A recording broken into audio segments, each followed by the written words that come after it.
ብዙ ሰው ዋጋ የሚከፍልበት ከስተመሮችን ጓደኛ ማድረግ፣ ከስተመሮችን ወዳጆች ማድረግ፣ ከስተመሮችን እንደራስ ሰው በቃ እንደ ፋሚሊ አድርጎ መያዝ ክስረት ነው። ሀበሻ ብታምኑኝም ባታምኑኝም በጣም ስልጡን ነው። በያለበት አገር ያንድን ሰው ስም አስገብቶ ታሪክ መዘርዘር ማውጣት ይችላል። በተለይ በዚህ ዘመን በተለይ በዚህ በምንኖርበት ዘመን የሌለንን ሆነን አያቁም አይደርሱብንም እንታመናለን ብለን በውሸት በተገነባ ታሪክ ላይ ቢዝነስ አንመስርት። ክስረቱ በጣም ከባድ ነው የሚሆነው።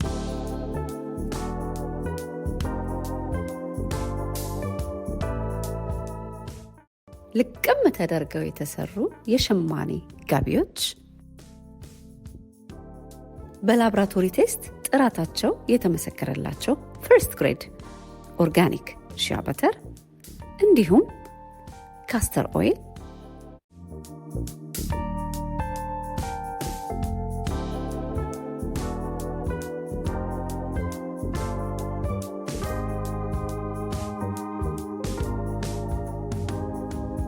በተለያየ ሀገር ላላችሁ ገና ጥበብ ዌብሳይት ላይ ታገኙታላችሁ። ጤና ይስጥልኝ ወዳጆቼ፣ እንዴት ከርማችሁልኛል? ዛሬ 7 የቢዝነስ ሚስጥሮችን ልነግራችሁ መጥቻለሁ። እስከ መጨረሻ ድረስ አዳምጣችሁ የእናንተን ተሞክሮ የእናንተን አስተያየት ልክ ነሽ ወይንም ይሄ ቢገባበት ያ ቢገባበት ይሄ ቢጨመርበት ያ ቢጨመርበት ብላችሁ የምትሉትን ኮመንት ላይ ጻፉልኝ። እኔ የጠቀመኝን በተለያዩ ኮርሶች ለተለያዩ ትልልቅ ድርጅቶች የሚሰጡ የሚመከሩ የሚነገሩ እለት እለት ጠንክረው የሚሰሩባቸውን 7 ሚስጥሮች ናቸው የምነግራችሁ። በተለይ 7ኛው በጣም ይጠቅማችኋል። እስከ መጨረሻው ድረስ በጥሞና አዳምጡ። በዚህ አጋጣሚ ቻናሌን ሰብስክራይብ ያላደረጋችሁ ሰብስክራይብ። እዚህ ቤት በጣም ያንሳል። ሰብስክራይብ፣ ላይክ አድርጉ። ብዙ ተደራሽነት እንዲኖረው ይሄ ቪዲዮ በተለያዩ ደግሞ ጠቃሚ የሆኑ ሀሳቦች እንድመጣ ይረዳኛል። ስለዚህ ላይክ እና ሰብስክራይብ እንዳትረሱ። ሳላንዛዛ ሳላበዛ በጣም በአንደኛ ሁኔታ የማስቀምጠው ኮንትራት ከእናታችሁ ልጅ ከአባታችሁ ልጅ ከእናታችሁ ከአባታችሁ ከልጅነት ጓደኛችሁ ከወዳጃችሁ ከማንም ሰው ጋር ስራ ልትሰሩ በምታስቡበት ጊዜ ወረቀትና እስክሪብቶ ያንተ ፓርት ማን ነው? የኔ ፓርት ምንድን ነው? የሱ ፓርት ምንድን ነው? የሷ ፓርት ምንድን ነው? እያንዳንዱ ነገር በወረቀት ሰፍሮ በደንብ ተደራድራችሁ በደንብ ተነጋግራችሁ በደንብ ተጽፎ ከዛ በኋላ ነው ስራ የሚጀመረው። እንዴ እኛ በሃይማኖታችን እንዴ እኛ እኮ በጣም ፈሪሃ እግዚአብሔር ያለን እኛ እኮ ቅዱስ ሰዎች። ቢዝነስ ስራ የስራ ዓለም ምንም ከሃይማኖት ጋር አያገናኘውም። ምንም በጣም የምታከብሩት ሰው፣ በጣም ቅዱስ የተባለ ሰው፣ በጣም ቃሉን ማያጥፍ የሚባል ሰው ስራ ዓለም ላይ የማትጠብቁት ሰው ሆኖ ነው የምታገኙት። ይሄ በጣም ብዙ ሰው ዋጋ የከፈለበት እንዳራዳ ልጅ መጀመሪያ በወረቀት ተጣሉ። በወረቀት ላይ ተጣልታችሁ ተከራክራችሁ ተጨቃጭቃችሁ ከጨረሳችሁ በኋላ ወደ ስራ ዓለም ግቡ እንጂ ስራው ሲለምድ ቀስ ብሎ ይደርሳል። እንተዋወቅ፣ እንለማመድ። ከዛ በኋላ እኔ ታማኝ እኔ በፈጣሪ እንደዚህ እምልልሃለሁ እንደዛ ነው። በዚህ ዘመን ነው እንዳታረጉት። ሁሉ ነገር በኮንትራት ተጻጽፋችሁ ተደራድራችሁ ወደ ስራ ዓለም። በሁለተኛ ደረጃ የዘመናችን ውሸት፣ በውሸት የተመሰረተ ቢዝነስ፣ በውሸት የተመሰረተ ካምፓኒ፣ በውሸት በቃ በወሬ በበቃ በብዙ አድቨርታይዝመንት የተመሰረተ ታሪክ። አንዳንድ ሰው በጣም ጎበዝ ነው ታሪክ መሸጥ፣ አንዳንድ ሰው በጣም ጎበዝ ነው ምንም ተጨባጭነት የሌለው አየር እንደ ትልቅ ድርጅት አድርጎ ማቅረብ። የሆነ ሰዓት ላይ ክስረቱ በጣም ከባድ ነው። ቢዝነስ ዓለም ላይ በምትገቡ ጊዜ እምነትን ቢልድ አፕ አድርጉ። እምነት ላይ ወጥረው የሰሩ ድርጅቶች ከስራው አያውቁ። እምነት ላይ በጣም ስሩ። ቢሮ አለኝ ካላችሁ ቢሮ ይዛችሁ ተገኙ። ካምፓኒ አለኝ ብላችሁ ካላችሁ ሬጂስተርድ የሆነ ካምፓኒ አቀርቡ። እኔ ሀብታም ነኝ፣ እኔ እንደዚህ ነኝ፣ እኔ እንደዛ ነኝ፣ እኔ 30 ቤት አለኝ፣ እኔ 50 ቤት አለኝ። ሀበሻ ብታምኑኝም ባታምኑኝም በጣም ስልጡን ነው። በያለበት አገር ያንድን ሰው ስም አስገብቶ ታሪክ መዘርዘር ማውጣት ይችላል። በተለይ በዚህ ዘመን በተለይ በዚህ በምንኖርበት ዘመን የሌለንን ሆነን አያውቁም፣ አይደርሱብንም፣ እንታመናለን ብለን በውሸት በተገነባ ታሪክ ላይ ቢዝነስ አንመስርት። ክስረቱ በጣም ከባድ ነው የሚሆነው። በጣም ከባድ ነው የሚሆነው። በሶስተኛ ደረጃ ቲም፣ የራሳችሁ የሆነ የስራ ግሩፕ። በራሳችሁ ጭንቅላት ብቻ ቢዝነሳችሁ ላይ አትወስኑ። መጨረሻ ውሳኔው የእናንተ ይሁን። አማካሪ ግን ይኖራችሁ፣ ህግ አዋቂ ግን ይኖራችሁ፣ ማርኬቲንግ በደንብ የሚያውቅ ጎበዝ ሰው ይኖራችሁ። ያኔ ቢዝነሳችሁ ሶሊድ ይሆናል፣ ይጠነክራል። ገብቷችኋል? ብርቱ ይሆናል። ይናጋል ግን አይደረመስም። ምክንያቱም አብሯችሁ ያሉ ቲሞች ጠንካራ ከሆኑ አላማችሁ፣ ቢዝነሳችሁ እየጠነከረ ይሄዳል። ቲም ላይ በጣም በጣም በጣም በጣም በተለይ እኛ ሀበሾች ወደኋላ የቀረንበት ነገር ስለሆነ በርትተን መስራት አለብን። የብቻ ጉዞ ሩቅ አያስኬድም። እዚህ ላይ በጣም በጣም በጣም እኔ ታውቃላችሁ ግራንድ አበሻ እያልኩኝ ለራሴ ጥቅም፣ ለቢዝነሴ፣ ለሌላውም ጥቅም፣ ለቢዝነሱ መስተሳሰርን በጣም አጥብቀን መስራት ስላለብን ነው ሁል ጊዜ በዚህ ጉዳይ ላይ አሁንም የምጨቀጭቃችሁ። በአራተኛ ደረጃ ለማን ነው የምትሰሩት? ደንበኞቻችሁ ማን ናቸው? ከማን ጋር ከምን አይነት ደንበኞች ጋር ነው ኮኔክት ማድረግ የምትፈልጉት ቢዝነሳችሁን? የደንበኛን ታርጌት ማወቅ በጣም ኢምፖርታንት ነገር ነው። በጣም ኢምፖርታንት ነገር ነው። አንድን ነገር በምታደርጉ ጊዜ ስራን እሰራለሁ ብላችሁ ቢዝነስን መሰረታለሁ ብላችሁ የራሴን ካምፓኒ ክሬት አደርጋለሁ ብላችሁ በምትወጡበት ጊዜ ከማን ጋር ነው መስራት የምፈልገው? ምን አይነት ከስተመሮች እንዲኖሩኝ እፈልጋለሁ? ከስተመር ታርጌት በጣም ኢምፖርታንት ነገር ነው። ዝም ብሎ ሰው የሰራውን ስራ መስራት ሩቅ አያስኬደንም። በጣም ጠንካራ እንድንሆንና ብርቱ እንድንሆንና ረዥም ጉዞ እንድንጓዝ የከስተመሮቻችንን አይነት መምረጥ መቻል አለብን። ከስተመር እኛ ነን የምንመርጠው። እኛ ከስተመሮች አይደሉም እኛን የሚመርጡን። እኛንን ከስተመሮቻችንን የምንመርጠው። በጣም በፈለጋችሁት መከራከር እንችላለን። ከስተመር ማለት አንዴ ገዝቶ የሚሄድ አይደለም። ከስተመር ማለት ቋሚ ከስተመር፣ ቋሚ ደንበኛ፣ በቃ ቋሚ ደንበኛ ማለት ነው። ስለዚህ በእርግጥ ነው አንዴም መጥቶ የሄደ ከስተመር ሊባል ይችላል። ግን ከስተመር የምንለው እኛ ቋሚ፣ በቃ ሁል ጊዜ እኛ ጋር ያለ ሰፖርት የሚያደርገን ከነ ድክመታችን አብሮን የሚጓዝ ከጀመርንበት ጊዜ ጀምሮ የኛ ድካም፣ የኛ ስራ፣ የኛ ዓላማ፣ የኛ ህልም የሚገባው እሱን ካላወቃችሁ ልትጎዱ ትችላላችሁ። አሁንም በድጋሚ ትልልቅ ካምፓኒዎች ከስተመሮቻቸው እነማን እንደሆኑና እነማንን ማግኘት ወደ እነሱ አትራክት ማድረግ እንደሚፈልጉ ጥንቅቅ አድርገው ያውቁታል። አምስተኛ በጣም የምትወዷት ብዙ ጊዜ ቢዝነስ ላይ ቻይና ስንባል እንሰማለን። የቻይና ቢዝነስ ለሁሉ ሎኬሽን ይሰራል ማለት አይደለም። የምትኖሩበትን ያላችሁበትን ቢዝነሳችሁ የተመሰረተበትን ቦታ በማወቅ የቢዝነሳችሁን ታይፕ በማወቅ ከማን ጋር መስራት ከየትኛው አገር ጋር መስራት እንዳለባችሁ ማወቅ አለባችሁ።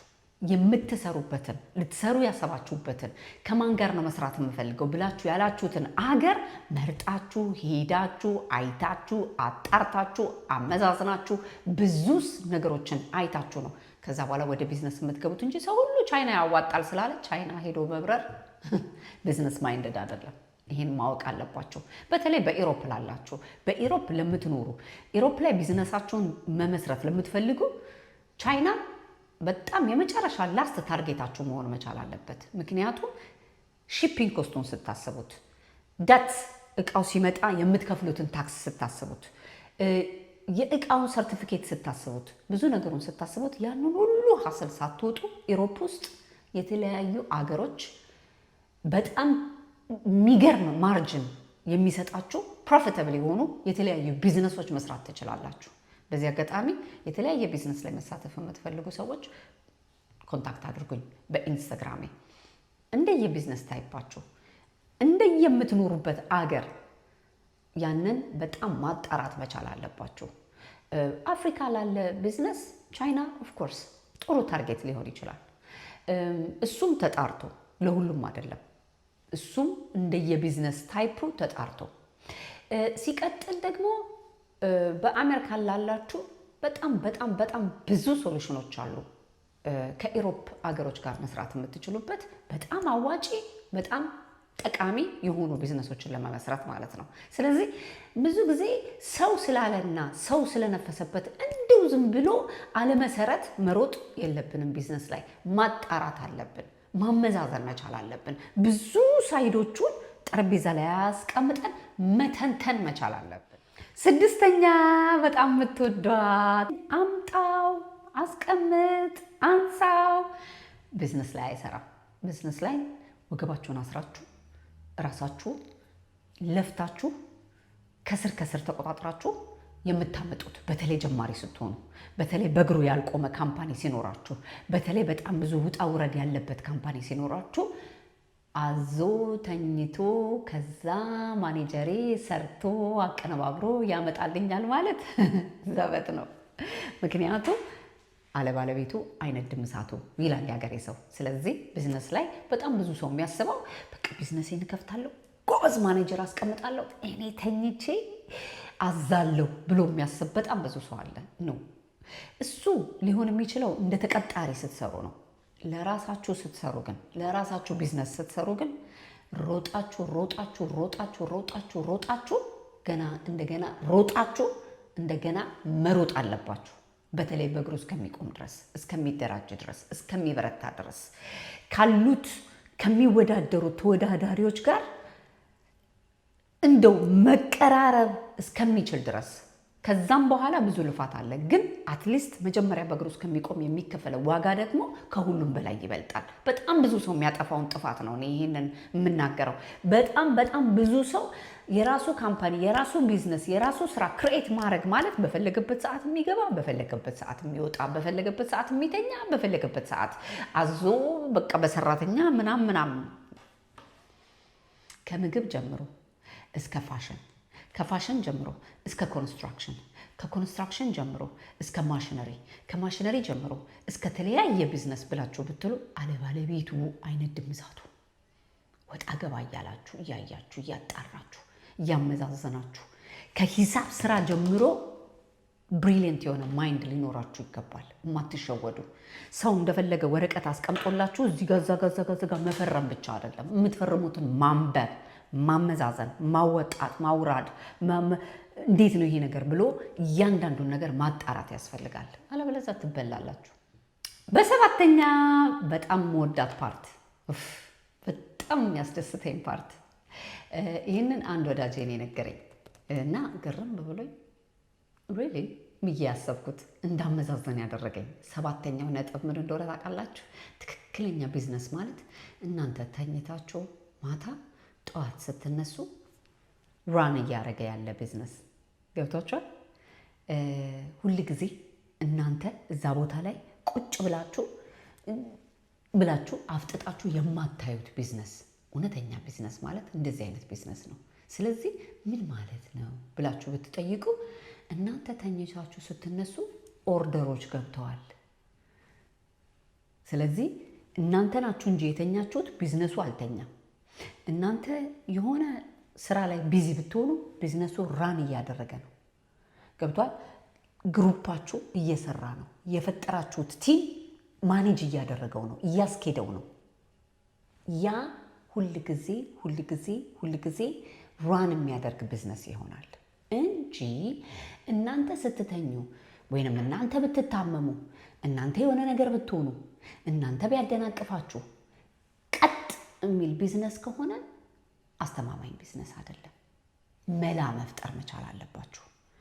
ያ መስተካከል ያለበት ትክክለኛ ቢዝነስ፣ በቃ በደንብ በእግሩ የቆመ ቢዝነስ ነው የሚባለው ቫኬሽን ብትሄዱ የማይቆም ብትተኙ የማይቆም ራን የሚያደርግ የሆነ ነገር ሳታስቡት እልፍ ብላችሁ ዞር ብላችሁ የሆነ ነገር ላይ ቢዚ ብትሆኑ ራሱን ራን የሚያደርግ የሚያስኬድ የሚያስቀጥል ብር የሚፈጥር ቢዝነስ መሆን መቻል አለበት። ይሄ በጣም ኢምፖርታንት ነገር ነው። እዚህ ጋር ለመድረስ ግን ብዙ መሰራትና ብዙ ማሰብ፣ መጠንቀቅ፣ መልፋት፣ ማመዛዘን፣ እንደነገርኳችሁ ጠንካራ የሆነ ቲም መፍጠር ያስፈልጋል። ይህንን ሁሉ ካልኩ በኋላ ዋነኛው ደግሞ ሳልጠቅሰው የማላልፈው ፖይንት ቢኖር 8ኛው በጣም ብዙ ሰው ዋጋ የሚከፍልበት ከስተመሮችን ጓደኛ ማድረግ፣ ከስተመሮችን ወዳጆች ማድረግ፣ ከስተመሮችን እንደ ራስ ሰው በቃ እንደ ፋሚሊ አድርጎ መያዝ ክስረት ነው። ምክንያቱም ከስተመር ነው፣ የስራ ባልደረባ ነው። ሁል ጊዜ እንዳመጣጣቸው ወደን አክብረን አስተናግደን መሸኘት መቻል አለብን። በጣም ወደ ራሳችን አስመጥተን እንደ ራስ ሰው፣ እንደ እናት ልጅ፣ እንደ ወዳጅ፣ እንደ ቅርብ ዘመድ አርጎ ከስተመሮችን ወደ ራስ ማቅረብ ስራችንን ዳሜጅ ያደርግብናል። ስለዚህ የከስተመርና የወዳጅ ልዩነት ማወቅ መቻል አለብን።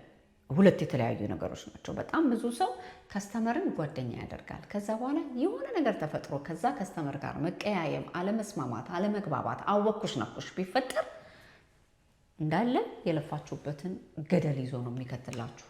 ይሄ በጣም ብዙ ጊዜ የሚነገር፣ በጣም ብዙ ጊዜ የሚመከር፣ በጣም ብዙ ጊዜ ተጠንቀቁ የሚባል ነገር ነው። አትውደዱ አይደለም፣ አትቅረቡ አይደለም፣ ግን ገደብ ይኖራችሁ። የካምፓኒ ሚስጥር መያዝ መቻል አለባችሁ። ያንን ሰው የምታቀርቡበትን ባውንደሪ ልትመሰርቱ ይገባል።